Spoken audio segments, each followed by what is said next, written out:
nuestro panel de energía que va a estar moderado por Álvaro Bertis. Él es el Country Head y Partner de DJI Group. Un fuerte aplauso para él, por favor. Gracias. Bueno, invito al panel a mis copanelistas, la diputada Rocío Abreu, presidenta de la Cámara y presidenta de la Comisión de Energía, el señor Hans Kolsdorf, también Shirley Wagner y también el señor Israel Hurtado. Démosle un fuerte aplauso, por favor. Vamos. A ver, cuando tengas un espacio ahora sí para un café. Gracias. Sí. ¿Falta Hans? Muy amable, gracias. Qué gusto tenerlos. Al contrario. Gracias a todos por estar aquí. Un gusto estar platicando con ustedes, sobre todo en este momento tan importante en materia de energía que vive México. Hace poco, como saben, la presidenta anunció el nuevo plan de energía que tiene cambios importantes que poco se ha discutido en qué significa realmente, ¿no? Creo que las conversaciones se han quedado en la parte más superficial y creo que tenemos un panel increíble hoy que podemos profundizar en el tema. Y sin quitar más tiempo, porque creo que lo importante es escuchar aquí a los panelistas, me gustaría abrir con la diputada Abreu. Y me gustaría abrir preguntándote lo siguiente. O sea, platícanos, creo que todos sabemos más o menos el estado actual que guarda el país en términos energéticos, pero me gustaría entenderlo desde el plano de desafíos y oportunidades y lo que representó justo este plan energético recientemente anunciado. Bueno, primero que nada, muchísimas gracias por la invitación y segundo, por tener la oportunidad de compartir con ustedes este panel. Y sin duda alguna, hoy tenemos una gran oportunidad. México está ante los retos que significa la ampliación y sobre todo poder abastecer la demanda eléctrica que existe el día de hoy. Tenemos un déficit y lo sabemos, pero sobre todo tenemos una gran oportunidad con el nearshoring. México está en una etapa de crecimiento, además la situación de geopolítica a nivel internacional todavía nos ha hecho un punto muchísimo más atractivo para recibir inversión a nivel internacional.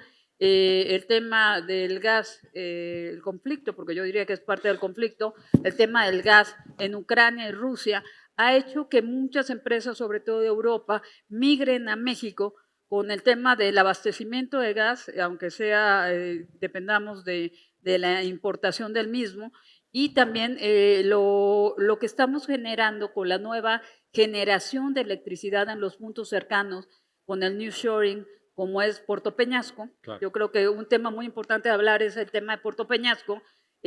No es una cosa sencilla decir que México, sobre todo el gobierno, está invirtiendo en energías limpias.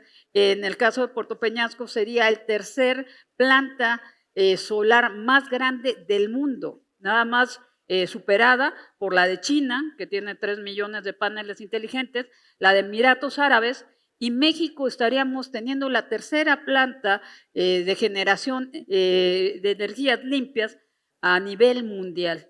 Entonces, esto nos da una posición donde precisamente la presidenta Claudia Sheinbaum apertura el mercado y genera las alianzas con el sector empresarial para vincularnos en la demanda, sobre todo la sobredemanda que tenemos en materia energética, con la oportunidad que tiene México de crecer. Y bueno, pues ya hablaríamos de los 100 parques industriales que estamos proyectando a nivel nacional, más los proyectos, como comentábamos hace rato, de consolidación de Tren Maya y el transísmico. No sé cómo esté de tiempo, pero bueno, no quisiera yo abarcar más de lo que me corresponde. Muchas gracias. No, gracias, Rocío. Y ahorita entramos un poco más a fondo en lo que representa justo este desarrollo de los polos del bienestar, etcétera, que creo que es un proyecto súper interesante y creo que hay muchísimo interés, sobre todo de los industriales, entre otros. Y con eso yo pasaría a mi amigo Hans a preguntarte lo siguiente en seguimiento a lo que platicaba la diputada.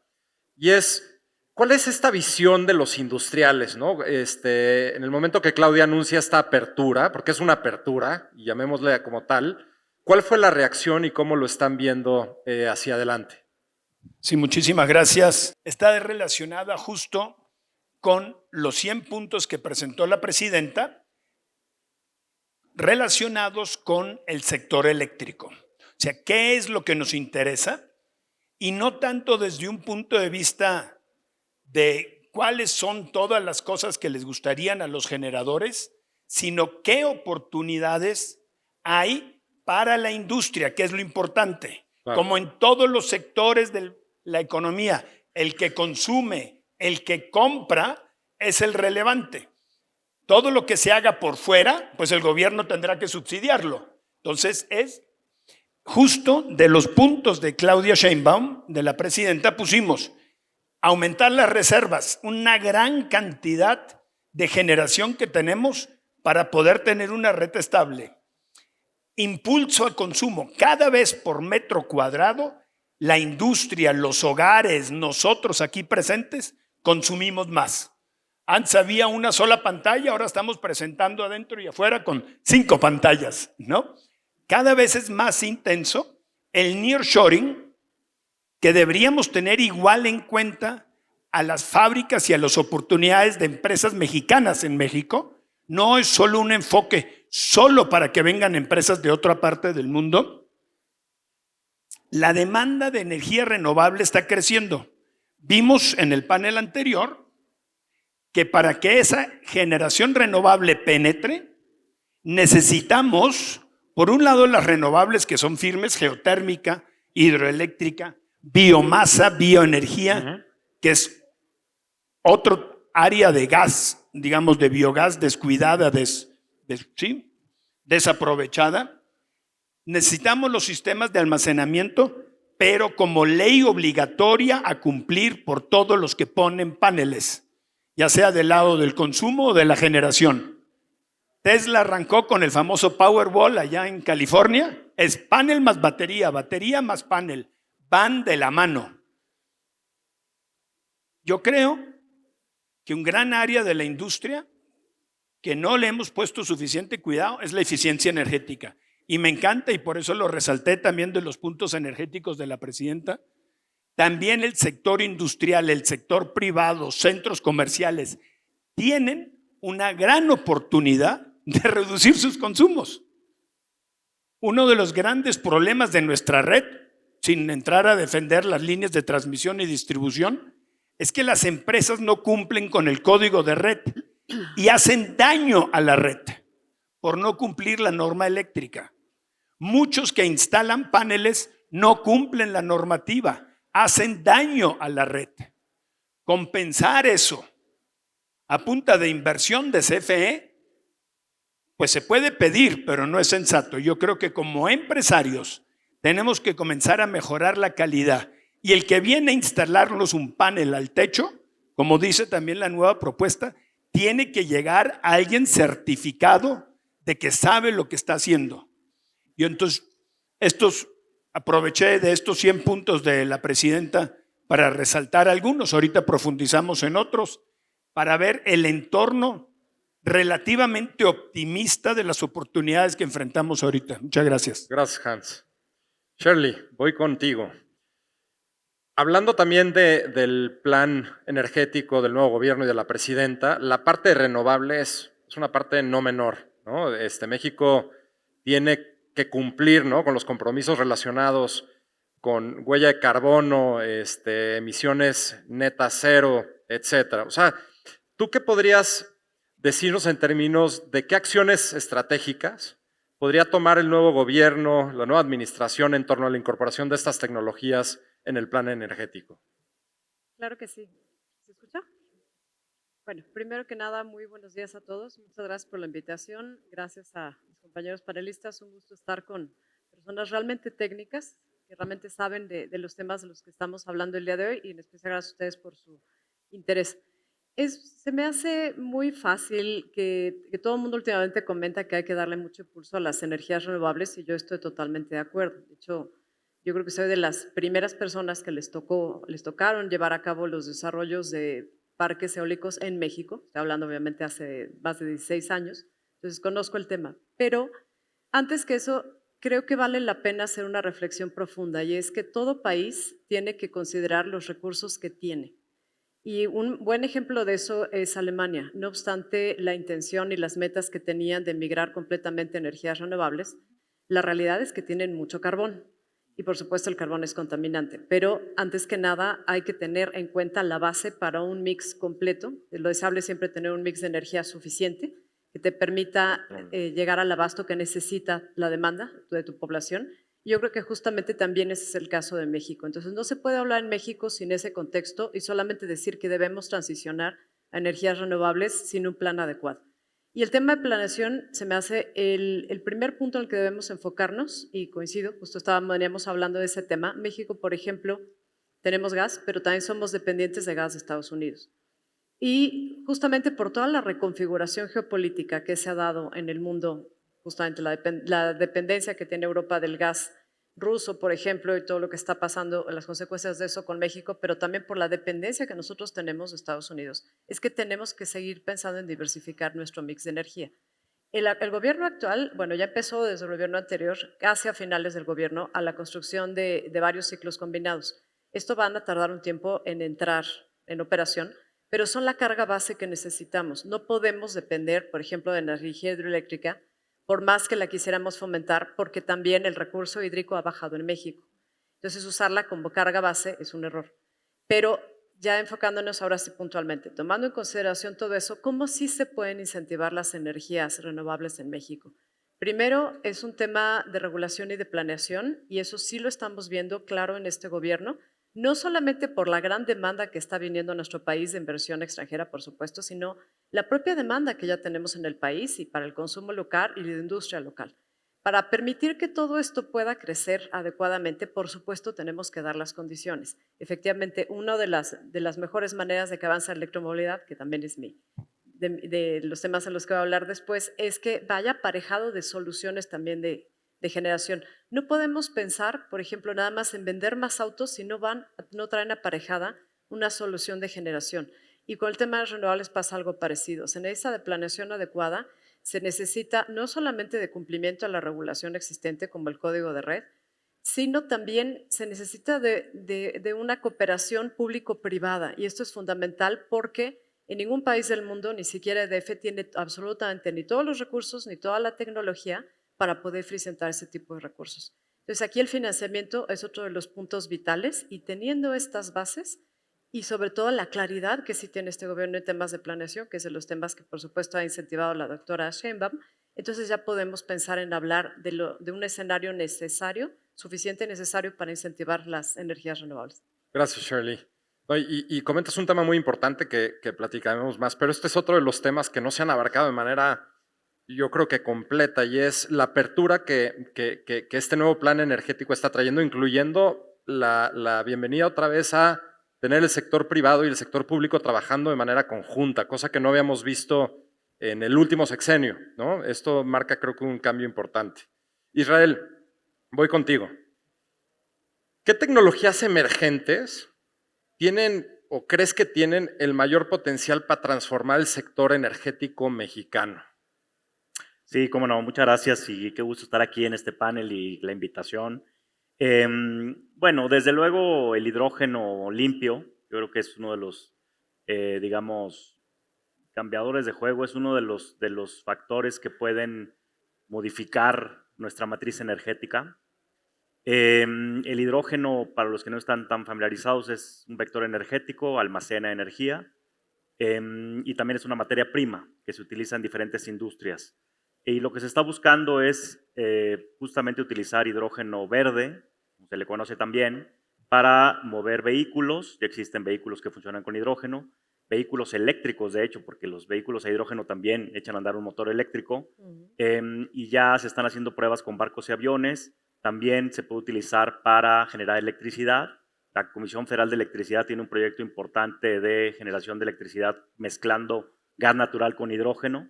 Pemex también utiliza hidrógeno, nada más que es hidrógeno que proviene del gas natural, hidrógeno gris. Y ahí también Pemex lo que quiere es sustituir el hidrógeno gris por verde. En fin, hay diferentes usos y aplicaciones del hidrógeno verde.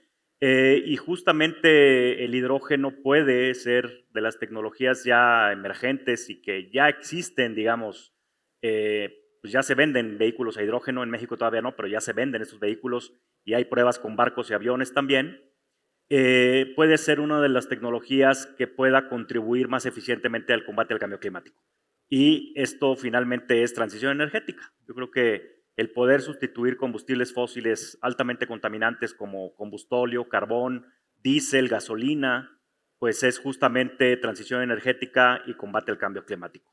En la Asociación Mexicana de Hidrógeno que presido estamos impulsando los proyectos. Actualmente hay 18 proyectos ya en marcha en México y hay cerca de 20,000 millones de dólares de inversiones programadas para estos 18 proyectos que están en todo el país.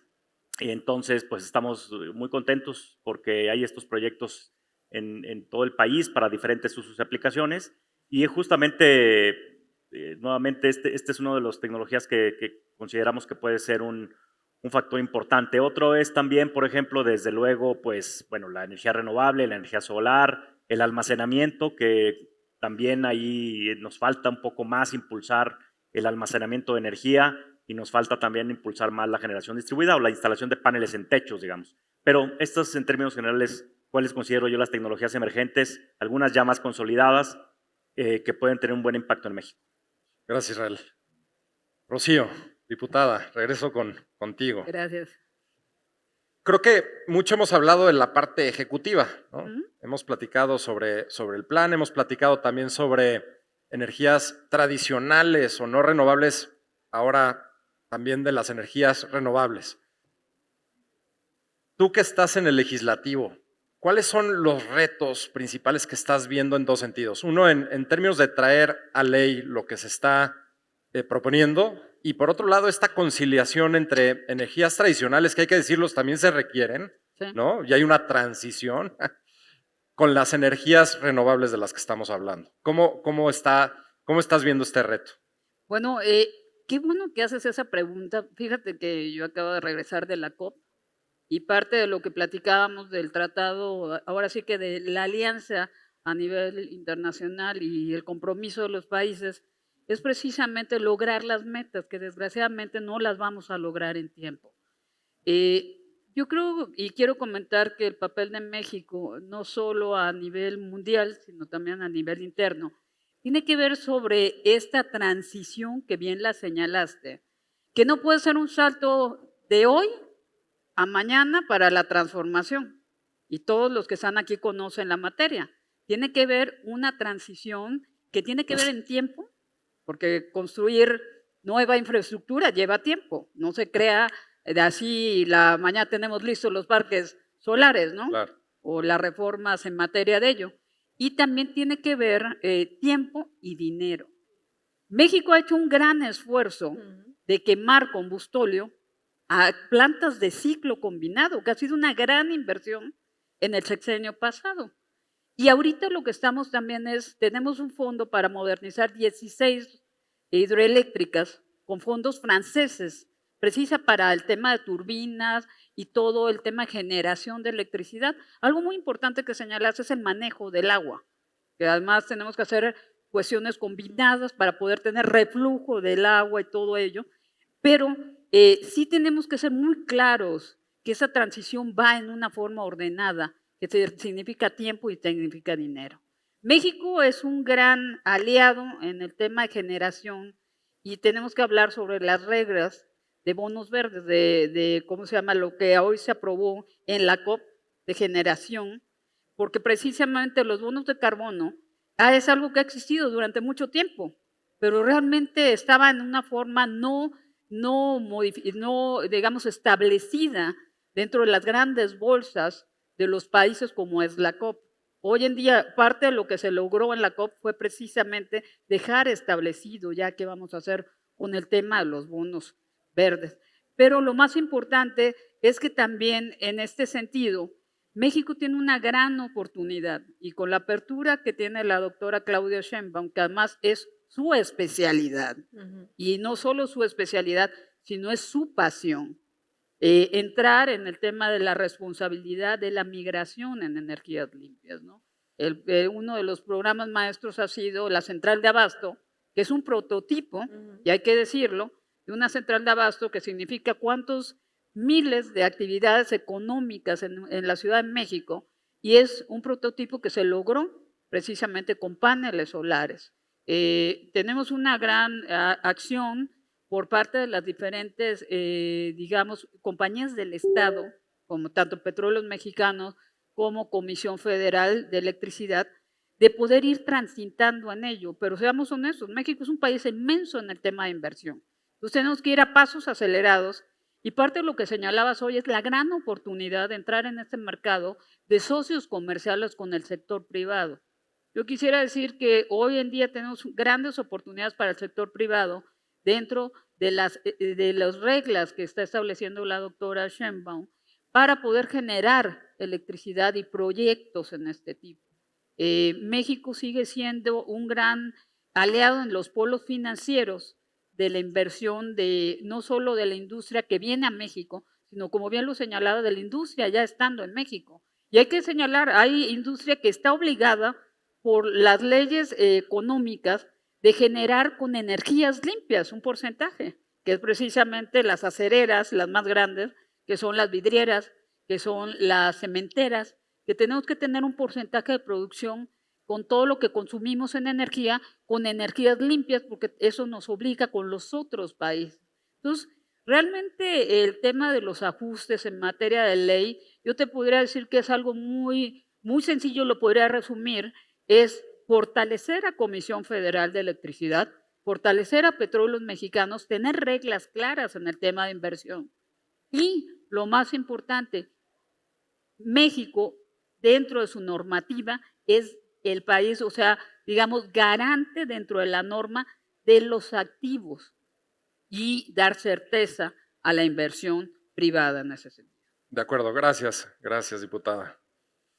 Hans, volviendo a ti, y tú que estás muy de cerca del sector industrial, ¿cuál es el rol que están jugando? ¿Cómo están viendo el tema de transición energética? Y sobre todo también, ¿cómo están viendo esta colaboración con el sector público para efectos de que puedan obtener la energía suficiente para poder seguir creciendo y seguir invirtiendo en el país? Sí, muchísimas gracias. Y siguiendo, diputado, un poco sus pasos, aquí nos permitimos poner qué pasó con el consumo. Fíjense, en el 2023, la lineecita verde, tuvimos un pico por allá durante una semana de consumo en junio. Este año, y ya Paco Cervantes del CCE nos dijo de los apagones que hubo, ¿no? Ya los mencionó esta mañana, ese pico se extendió ya durante casi un mes completo. Un consumo alto, 53,000 megas es lo que México consume en su pico, 53,000 megas, en un periodo largo.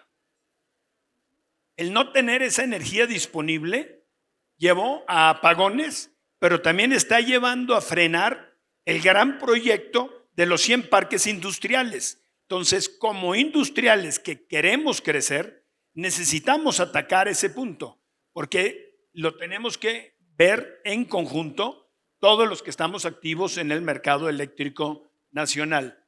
Fíjense, aquí hay el precio de la energía en las 24 horas del día sobre el eje de las X, promediado para todo el año. Fíjense cómo estaba más o menos de plana la línea negra del 2022. El diferencial día-noche relativamente pequeño. Y después vemos 22 y 23 cómo colapsa el precio diurno de la electricidad.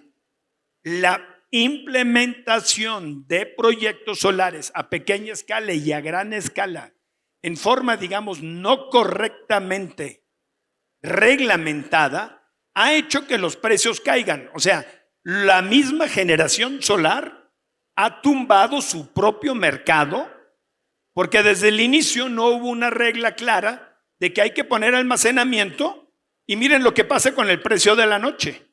Este año, por ejemplo, se nos fue al cielo el precio por la noche. Y la solar excedente del día para nada nos sirve. Ahora todos le damos la culpa a CFE con muchísimo gusto. Ese diferencial no es un diferencial que le toque compensar a la Comisión Federal de Electricidad. Eso le toca a los generadores y a los usuarios. privados, ¿no? Al gobierno lo que tiene que hacer es ponerle orden a la legislación, y diputada, muchas gracias por sus comentarios, sobre todo al inicio. Hay que ponerle orden a la legislación para que las mismas solares no las mate su propio éxito, ¿no? De que podamos realmente seguir avanzando, porque como correctamente dice, los industriales, ya sea por reglas en otros países, ya sea porque el consumidor exige que reduzcan su huella de carbono, las empresas requieren más energía renovable y tenemos que encontrar la forma de hacerla llegar, ¿no? Puerto Peñasco es un gran ejemplo, ¿no? Yo creo que toda aquella generación que podemos acercar a las grandes zonas urbanas, que debemos acercar a los centros industriales actuales y nuevos, brindan una gran oportunidad. Y en ese sentido yo creo que desde el sector industrial tenemos lo más importante. Somos el cliente. Y el cliente debería ser la voz cantante. Por suerte se acabaron las subastas de compra de energía eléctrica por parte de la CFE, porque era tan fácil venderle a la CFE sin pensar en nada más, que el mercado privado nunca se abasteció. No fue sino hasta que se pararon las subastas que los generadores voltearon a ver al industrial, a decirle, a ver, ¿qué puedo hacer por ti? Ya todo el mundo sabía que los autoabastos simulados del pasado ya habían pasado a mejor vida. Eso ya no era su ilusión, ¿no? Y realmente el mercado se generó, el mercado privado, competitivo, se generó cuando el gran comprador de CFE dejó de comprar energía a las condiciones que sea, entre otras, ocasionando este desajuste en los precios de la electricidad, ¿no? Ese es mi punto. Muchas gracias. Gracias, Hans. Shirley, creo que un área de oportunidad y de negocio muy relevante en México es la electromovilidad, ¿no? Como parte también del cumplimiento de nuestras metas en términos de sostenibilidad, y creo que también el gobierno está muy interesado en poder desarrollar un sector de electromovilidad muy grande y muy, sobre todo, sólido. ¿Nos podrías dar tus opiniones en relación a lo que está sucediendo hoy en México en torno a eso? Claro que sí. Justamente también me tocó participar en la COP este año, invitada por el Banco Mundial, porque de la mano con ellos estamos trabajando junto con varios estados de la República y estados de todo tipo, me refiero a todo tipo de condiciones geográficas, densidad poblacional, justamente para avanzar de una manera integral en esfuerzos para transicionar a la electromovilidad, pero enfocada a transporte público. Y esta discusión es importante porque no solamente se trata de incentivar este sector vendiendo más autos eléctricos. Es muy fácil pensar ahorita, ya que hay más demanda, que es muy sencillo ir y comprarte un auto de la nacionalidad que sea el auto, pero si atrás de eso no hay la infraestructura adecuada, la infraestructura de recarga adecuada, y atrás de eso viene la infraestructura eléctrica adecuada, entonces realmente ni se va a poder incentivar esto en México, ni estaba creciendo de forma adecuada. De nuevo aquí, el primer punto que hace falta hablar es un tema de regulación. Y aquí sí reconozco el esfuerzo que hizo la Comisión Reguladora de Energía para sacar las disposiciones generales que regulan específicamente este tema. Tuve el gusto de participar como asesora legal del comisionado Walter en este sentido y por eso puedo hablar de que me consta del esfuerzo que hizo el gobierno, además para escuchar a todos los interesados, todos los actores en el tema. Pero aquí, para poder hablar de que México va a cumplir con los compromisos ambientales que tiene en este sector, es importante hablar, justamente regresando otra vez a tema de financiamiento y sobre todo tema de infraestructura eléctrica. Y no es menor el tema que acaba de comentar Hans. Las subastas se cancelaron en su momento, pero por un tema técnico de falta de capacidad para recibir esa demanda. Pero sobre todo porque nuestras redes de transmisión y distribución, siendo muy justos, tiene tiene sexenio y medio, casi 2 sexenios, que no se les dio el tratamiento adecuado ni de la modernización ni el refuerzo a toda esa infraestructura. Entonces vamos atrasados en ese sentido. Este gobierno también está haciendo las acciones adecuadas para que se pueda dar eso. Y como dijimos, no solamente para hablar del nearshoring y dar cabida a toda la inversión que llega, sino específicamente para hablar de electromovilidad. Ese es el primer punto. y estamos, por lo tanto, nosotros en la asociación de la que soy socia, haciendo esta revisión conjunta con los gobiernos de los estados, de 5 estados por lo pronto en particular, que son Tamaulipas, Estado de México, Coahuila, Aguascalientes y Chihuahua. Y estamos ya muy puntualmente con ellos haciendo una revisión integral del tema. De nuevo, no es posible hablar de esfuerzos aislados, ni de la población, que de nuevo no es solamente interesarse en comprar un auto eléctrico por comprarlo, sino de hacer un plan integral para revisar cuáles son las condiciones estado por estado, región por región, en base a tu crecimiento poblacional, a ver si es posible el poder convertir, por ejemplo, no convertir, sino el sumar electrolineras a las gasolineras. Aquí estamos haciendo un esfuerzo especial ya con Caname, también con todos los gasolineros, con la ONEXPO, para poder revisar este tema. Es necesario cumplir con toda la regulación que ya existe en la materia, pero es necesario pensar en soluciones de nuevo de generación. Y aquí de nuevo entra el tema de la transmisión y distribución, pero por eso tenemos que pensar en soluciones sí de abasto aislado, también ya hay un poco más de flexibilidad regulatoria, el cambio que se hizo recientemente, pero sí hay que pensar definitivamente que traiga aparejado un tema de generación distribuida mediante paneles solares y si es posible también de almacenamiento. De esa manera realmente se puede pensar en que todo este sector vaya a ser exitoso, se podamos realizar proyectos concretos y proyectos exitosos. Y para terminar, es muy importante hablar aquí del tema de la transferencia de tecnología, porque si bien en México sí estamos atrayendo ahorita mucha inversión, de nuevo la planeación es fundamental y en eso me parece que el gobierno lo está haciendo bien, para poder atraer no solamente la inversión, sino dar las condiciones para que esa tecnología también se quede en México, para que se generen los empleos que van a darle continuidad al mantenimiento de este tipo de sectores, por ejemplo, también para poder integrar a la población en este tipo de esfuerzos, que se adapte a las nuevas tecnologías y también, por último, incorporar todos los avances tecnológicos y digitales que está habiendo en el sector. Gracias, Shirley. Israel, Sí. tema importantísimo es el contexto global, lo que nos está tocando vivir, ¿no? Ya Trump ya mandó sus primeras señales del tipo de relación que quiere tener con nosotros. Tenemos el conflicto en Rusia y Ucrania, afectando también el tema energético. Tenemos esta transición energética ocurriendo. ¿Cómo esto ves que impacte a la industria y a los particulares? ¿Cómo volvernos más resilientes a este tipo de situaciones? Cuéntanos un poco tu opinión. Sí, cómo no, claro.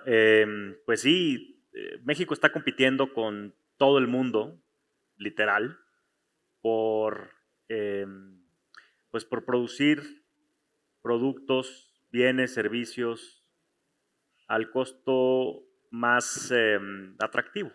O sea, competimos con otros países, competimos con los chinos, competimos con europeos. Afortunadamente, con el Tratado de Libre Comercio tenemos esta oportunidad, ¿no?, de poder vender una gran cantidad de productos a Estados Unidos y con este Tratado de Libre Comercio pues nos ha ido bien como país, ¿no? Hemos crecido, ha habido desarrollo de tecnología, empleos, inversiones, en fin. Pero ciertamente esta situación puede cambiar.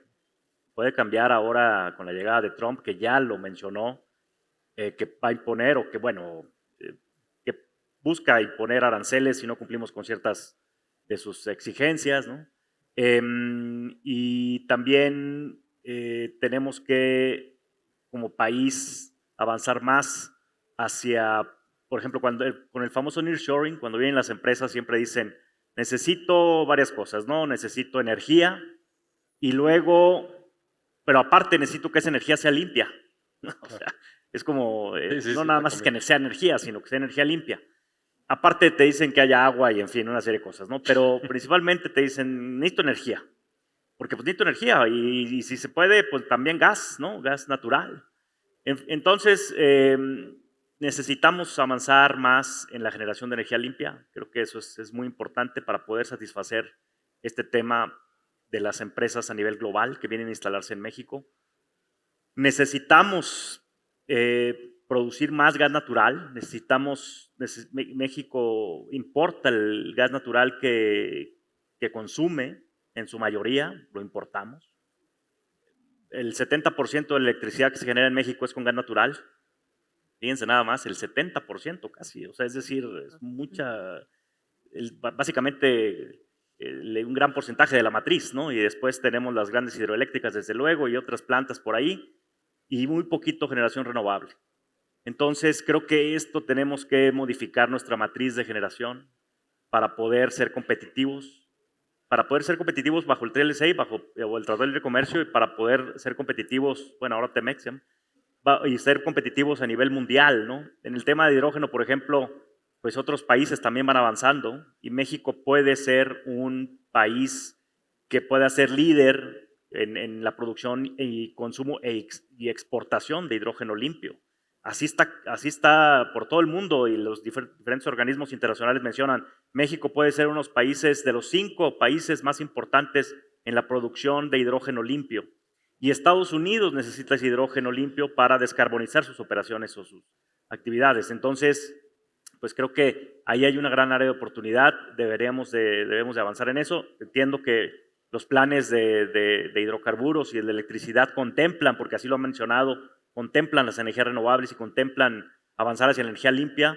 Pemex también ya estableció esta intención de trabajar en energía renovable o impulsar proyectos de energía renovable e hidrógeno.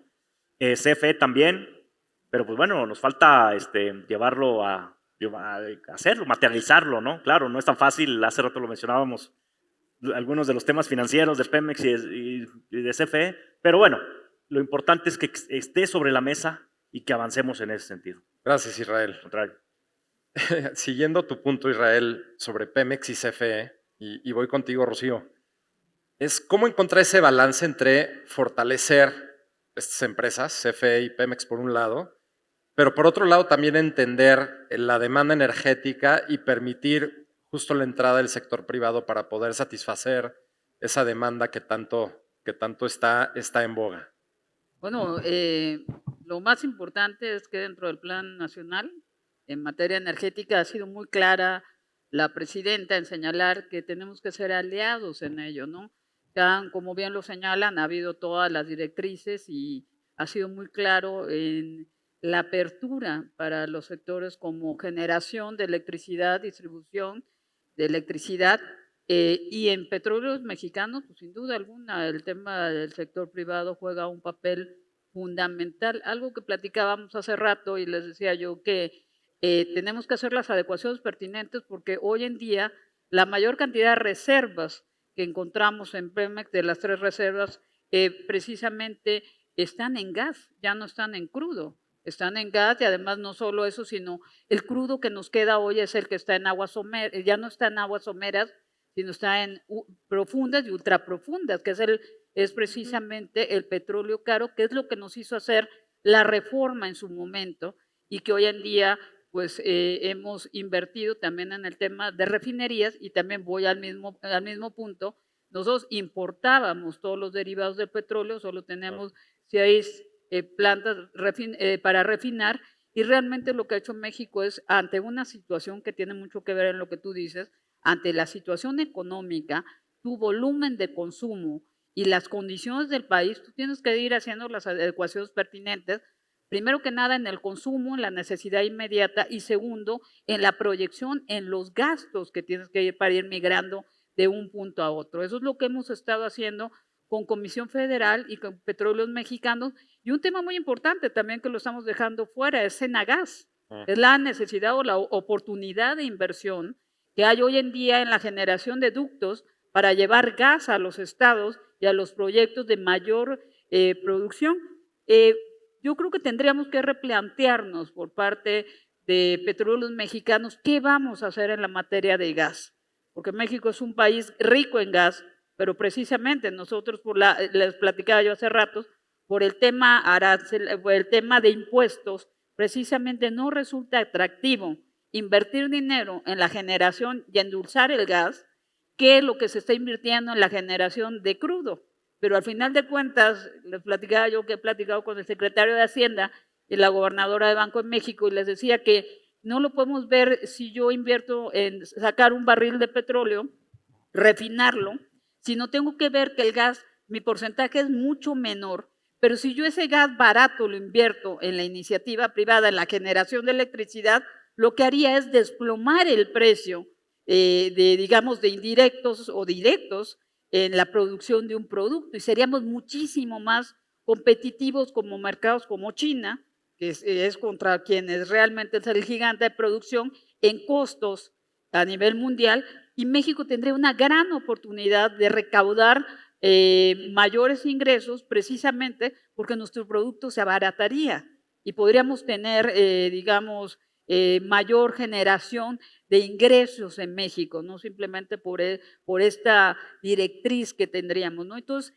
yo creo que es un gran reto lo que tenemos que hacer ante la situación que hoy se presenta, que es la necesidad de consumo de gas, la cuestión económica del país, en este sentido, ante un socio que hoy en día amenaza y nuestro gran productor o abastecedor de gas que es Estados Unidos, y sobre todo que estamos cargados de gas y no lo estamos aprovechando, ¿no?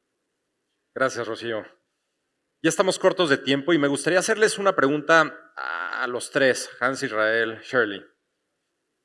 Si les preguntaran, oye, ¿cuál es la clave para México? ¿No? Aprovechando que tenemos aquí a Rocío, ¿no? ¿Qué recomendación le dan al legislativo, al ejecutivo, para avanzar un modelo sostenible, competitivo y exitoso? ¿Qué dirían? ¿Por qué no empezamos contigo, Israel, y de ahí vamos con Shirley y con Hans? Gracias, ¿no? Pues, qué privilegio, la verdad, que la diputada nos acompañe, presidenta de la Comisión de Energía de la Cámara de Diputados. Y bueno, yo diría básicamente tres cosas relacionadas con el tema de hidrógeno, ¿no? Una es que nos falta avanzar, nos falta hacer una estrategia nacional de hidrógeno que no tenemos. Estamos compitiendo con otros países avanzados que sí tienen estrategias nacionales de hidrógeno, entonces creo que nos falta un poco eso. Ya la Secretaría de Energía emitió unos lineamientos y de hecho ahí menciona el tema de trabajar más en ese sentido, pero bueno, sí sería muy bueno tener eso porque impulsaría a la industria, ¿no? Nosotros en la asociación hicimos una estrategia industrial de hidrógeno, pero bueno, es desde el punto de vista industrial, desde las empresas. Nos falta la parte nacional, digamos. Por otro lado, es necesario adecuar algunas normas técnicas. Más allá de pensar en una legislación, digamos que hay que cambiar leyes o crear leyes, yo creo que con lo que tenemos de normas técnicas es posible desarrollar la industria. Son normas técnicas que es, digamos, relativamente más rápido modificarlas o crearlas o adecuarlas, ¿no? Pero sí nos falta trabajar en eso. Y bueno, esta sería como mi carta Santa Claus. A lo mejor sería bueno tener algunos incentivos o subsidios. También yo sé que la situación del país no es, digamos, a lo mejor no tenemos ese acceso ahorita, pero bueno, dejarlo ahí. En otros países hay incentivos para comprar vehículos eléctricos, poner paneles en techos, crear corredores de hidrógeno, en fin, ¿no? Toda una serie. Hay que ver la realidad y la situación de cada país, ¿no? Tampoco somos insensibles en ese sentido, pero bueno, siempre es bueno dejarlo ahí sobre la mesa para si es posible. Muchas gracias. Gracias, Israel. Y buena época para la carta Santa Claus, ¿no? Estamos justo entrando en ese momento. Shirley, tu opinión al respecto. Gracias. Yo resaltaría tres temas. Primero, que es necesario tomar acción también desde la sociedad, estando comprometidos con que esto es un tema que debe de llevarse a cabo de manera conjunta, el incentivar, por ejemplo, las energías renovables. Y por lo tanto, es importante que como sociedad tomemos esa conciencia a través de muchas acciones que se pueden llevar a cabo junto con la industria privada y no solamente dejarle toda la carga al gobierno. Por eso la importancia del tipo de propuestas que estamos incentivando en la asociación en la que estoy y, como les decía, de forma integral. Aquí un punto importante es hablar de financiamiento. Me da gusto escuchar recientemente que también se ha retomado el tema de la discusión sobre los pidiregas. A mí me tocó, yo entré al sector de energía en 1997, entonces todavía estaban vigentes y era un esquema que se implementó con mucho éxito en su momento. Últimamente he escuchado que varias personas lo están retomando. Yo personalmente considero que es una muy buena opción. Pero de nuevo, ¿a qué va todo esto? Lo comento, al final es un esquema de participación público-privada en el cual el Estado se queda la propiedad de lo que se tenga que desarrollar. Y lo comento porque, de nuevo, he de hablar mucho del tema y luego no todo tiene el conocimiento de qué se trató, cómo se implementó en su momento, pero fueron programas exitosos. Y me parece que ese es el tipo de iniciativas que vale la pena, justo lo estábamos platicando hace rato, considerar. Claro que hay inversión extranjera interesada, todos lo sabemos, hay muchos fondos, hay bancos interesados, pero vamos a hacer una cooperación conjunta, sí bajo las reglas claras que ya hay, pero se puede sumar de esta manera.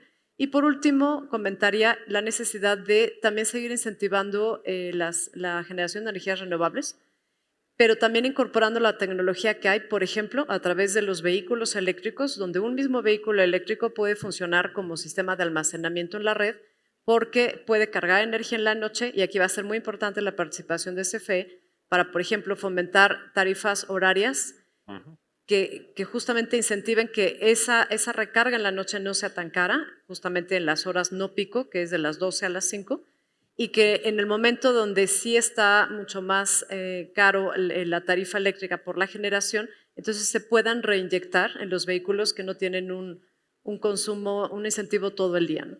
Entonces, incorporar todo eso, junto de nuevo, trabajando de la mano con las autoridades, pues va a ser vital para poder fomentar el desarrollo correcto de estos sectores. Gracias, Shirley. Hans, te toca cerrar este gran foro y con esa gran pregunta. Pues adelante. A mí siempre me cuesta trabajo pedirle al gobierno que haga gastos que si yo fuera inversionista privado, diría, si el gobierno no me da garantías, no lo hago, probablemente porque no sea negocio, ¿no? Yo creo que hemos resaltado un tema y la diputada y aquí los compañeros del panel lo han expresado bien, incluso desde el panel de la mañana con Naturgy aquí presente, tenemos un lujo de gas natural. Acuérdense de las primeras gráficas que mostré, el pico de consumo de México. El pico, no hubo más pico porque se cortó la luz, porque no teníamos más capacidad de generar, 53,000 megas. Tenemos gas natural en casi todas las zonas que el gobierno y en la presentación en Monterrey del secretario Ebrard están clarísimas puestas en un mapa. Los 100 polos de desarrollo industrial, hay gas. Yo pedirle a CFE que construya líneas de transmisión para poner un proyecto de generación en La Porra y traer la energía, me da un poquito de escozor pedirle eso a la comisión. Yo creo que con el tema de gas natural, y fíjense, esto ya es nuevo gobierno, CENER y CONUE, ahí lo puse en la izquierda arriba, CENER y CONUE, en estas últimas semanas hacen un gran esfuerzo por mostrar las oportunidades de cogeneración. Cogeneración significa, de mi generación eléctrica, aprovechar la energía térmica. ¿No? Yo prendo una turbina, esa turbina genera un friego de calor. Ese calor lo puedo aprovechar. El aprovechamiento de ese calor se considera en todo el planeta energía limpia, al mismo nivel de la renovable. Y en México tenemos un gran lujo.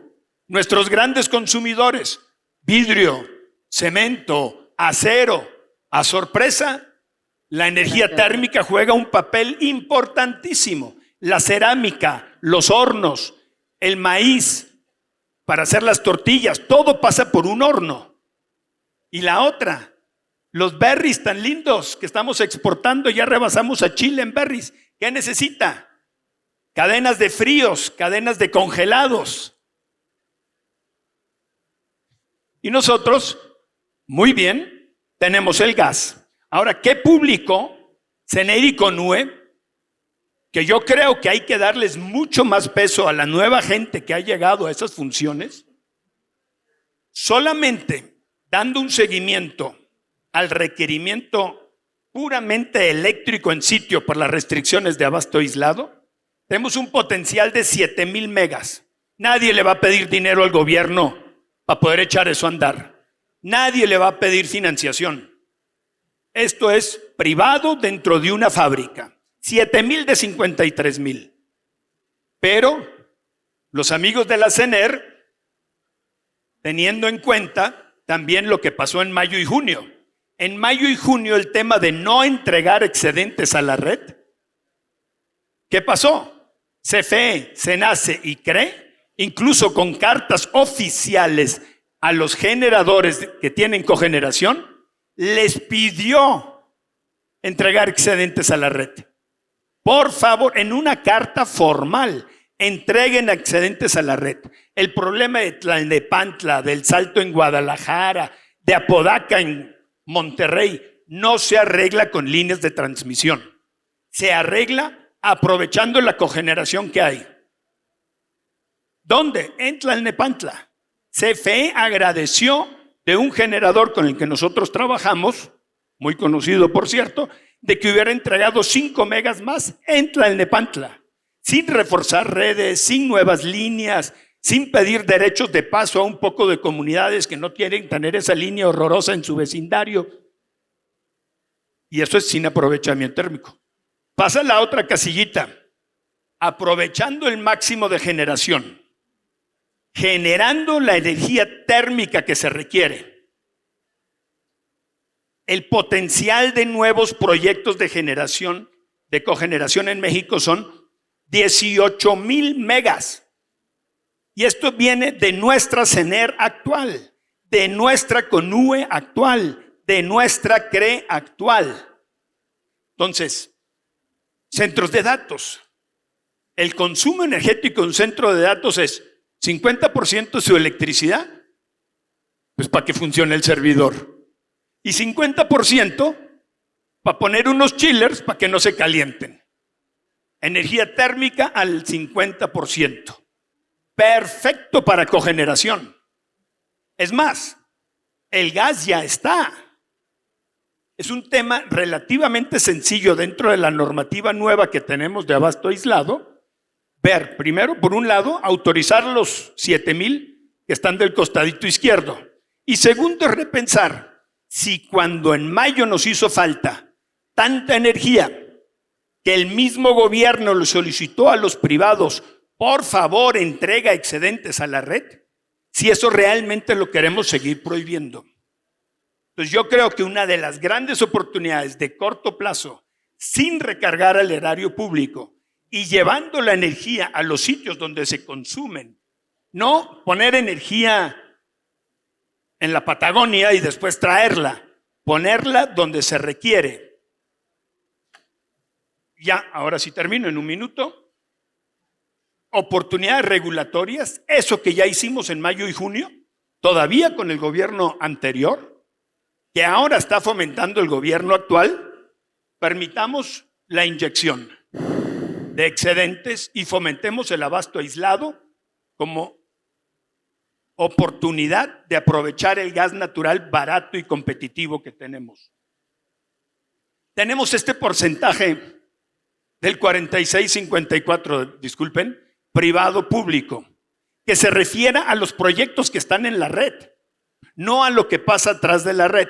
Si yo pongo una caldera en mi terreno, nadie se siente amenazado. Si esa caldera llego a aprovechar el vapor sobrante, que no se vaya el calor a la atmósfera, y genera 1 kilowatt-hora, se vuelve un problema de soberanía. Eso la nueva CENER y CONUE y CRE ya no lo ven así. Entonces, en el porcentaje que sí se debe cumplir, yo creo que lo que hay que dejar por fuera es todo lo que se consume y genera atrás del medidor. El porcentaje es válido para todo lo que pasa en la red pública, ¿no? ¿Qué tiene de gran ventaja la cogeneración? Que hay muchos generadores. No es una empresa o 3 empresas creando un oligopolio en el sector eléctrico como lo tenemos en telecomunicaciones. Es realmente, entre comillas, porque son proyectos grandes, democratización de la generación. Tenemos una tremenda oportunidad y tenemos del gas natural más competitivo a nivel del planeta. Y por ahí que mostré la curva de precios del mercado spot, hablaron de la intermitencia de las energías renovables. CFE tiene que comenzar a cobrar en sus tarifas el respaldo que da. Y puede que sí haya una pequeña pataleta, hay que explicarla bien. Y el último punto en ese contexto, si aquí comenzamos a cobrar el respaldo, CFE comienza a cobrar el respaldo, el negocio de almacenamiento se vuelve más rentable. Si la CFE me da el respaldo gratis de mi panel en el techo y yo conectado a la red, Cuando yo no genero, CFE me da y no me cobra. De acuerdo. Entonces, ¿cómo voy a vender una batería? Y si en México no hay un mercado digno, bueno, emergente, fuerte, ¿quién va a traer una fábrica de baterías a México si tienen que competir con una tarifa de CFE que le toca a la pobre CFE subsidiar la intermitencia? Entonces, hasta de un punto de vista industrial, cobrar el respaldo que se debe cobrar, adicionalmente va a hacer que los fabricantes de baterías y los instaladores de baterías no tengan que competir con tarifa cero del gobierno. Entonces, estas serían mis recomendaciones y muchísimas gracias por la invitación. No, gracias. Pues gracias a todos por estar hoy con nosotros.